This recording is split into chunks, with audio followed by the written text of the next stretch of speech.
sinabi niya parang binibigyan daw ng courtesy si Trillanes kasi nga dati po siyang senador at dati siyang kasamahan ko, kahulik.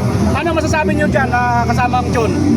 That is not a good excuse because as a senator, as a former senator, you should be the one who should help protect the integrity of the Senate.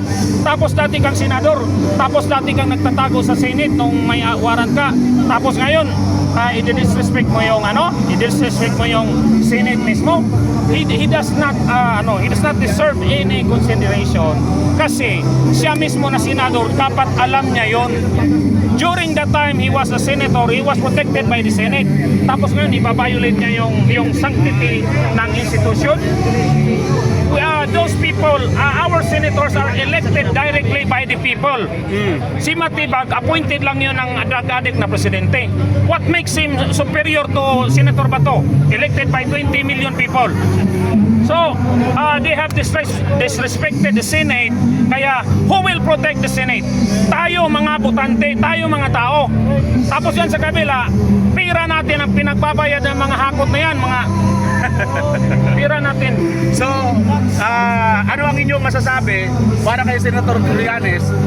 Dapat bang i-declare niya kung ano ba talaga ang kanyang kaugnayan sa ICC? Isa ba siyang security ng ICC? Isa ba siyang agent ng ICC?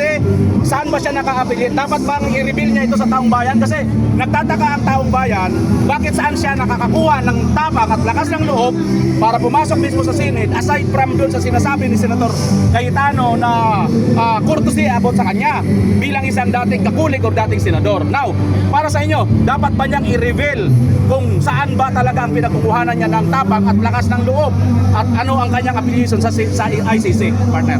Hindi magre-rebel si Trillanes kahit kailan kasi yan si Trillanes, asong ulol yan. Yes. Sa Bisaya, buang na ngairo. Kung asa ang kwarta, kung saan yung pera, tatanggap yan. Walang hiya yan eh. He sold his soul to the highest bidder. Ang nakakaano pa niyan, kahit saan na lang siya, wala siyang integrity, walang principle. Tapos duwag yan, gago na yan. Ihi nga yan wala naman talagang combat experience yung gago na yan eh. So, Trillanes is irong buang asong ulol, paid by the highest bidder, walang prinsipyo.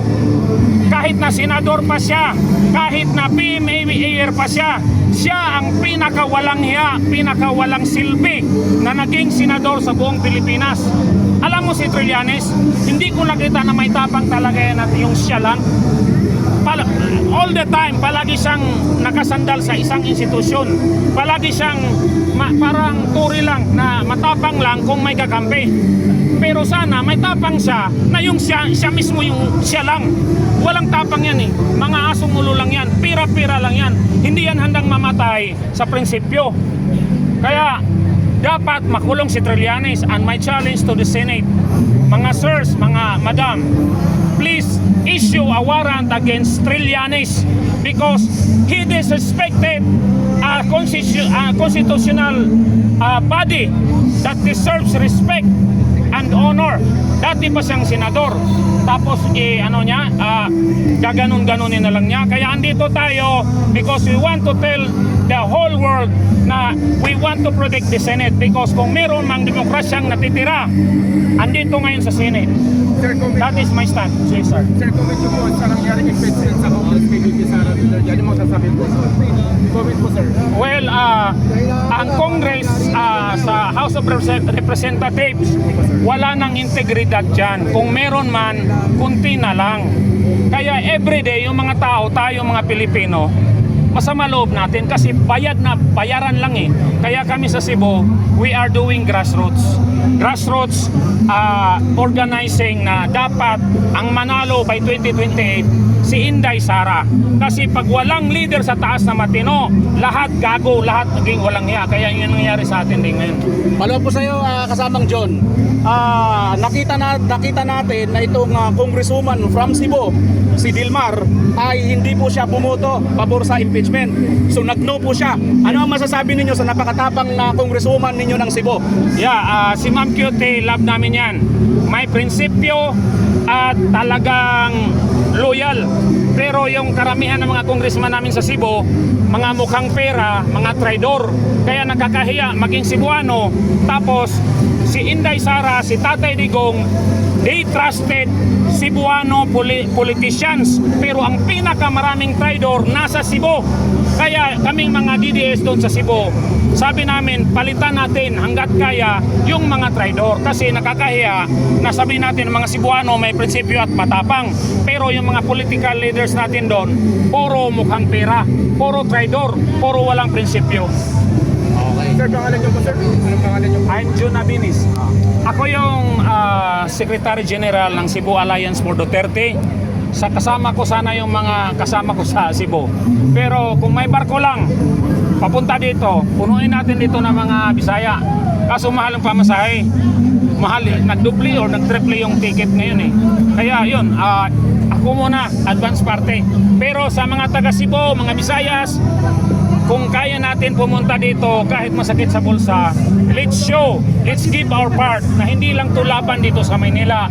Laban ito ng Luzon, Visayas, Mindanao. I'm calling on fellow Mindanaons, Bisaya, punta tayo dito if you can.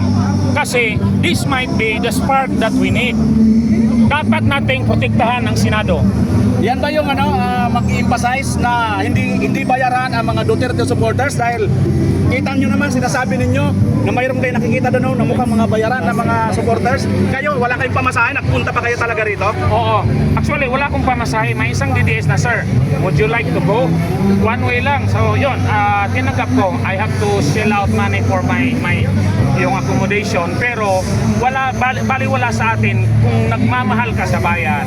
Wala yung pera. Pangatlo na lang yun. Dapat ipaglaban natin kasi nakakahiya na sa buong mundo na puro duwag, puro mukhang pera yung mga leader natin. Si Tatay Digong lang yung nagalsa ng dangal ng mga Pilipino. Tapos ngayon, ayan, trilyanis na naman, mga utang na mga matibag na yan. Matapang dahil ba yan?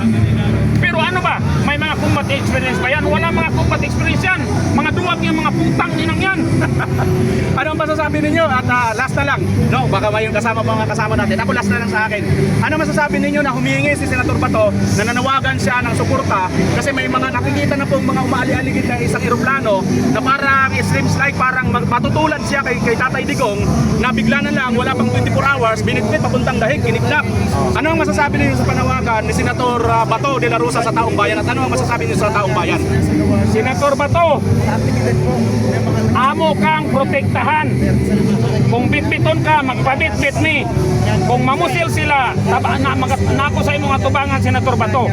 Dili ta mo sugot ang senador, bitbiton lang og mga demonyo. Dili ta mo sugot ang mga tao nga isog. Dili ta dadalhin lang sa dihig. Yeah, pakitagalog. Tagalog lang, Tagalog. Senator Bato, hindi nasa likod, nasa harap nyo kami ngayon sa Senate.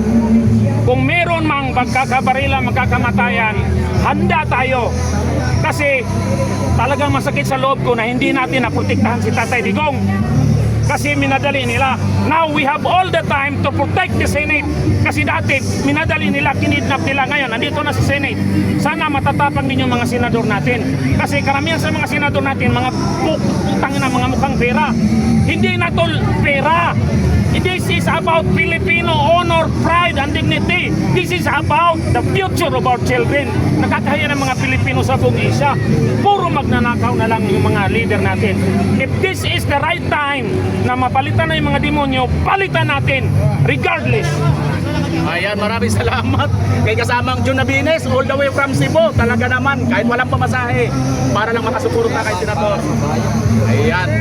Thank you.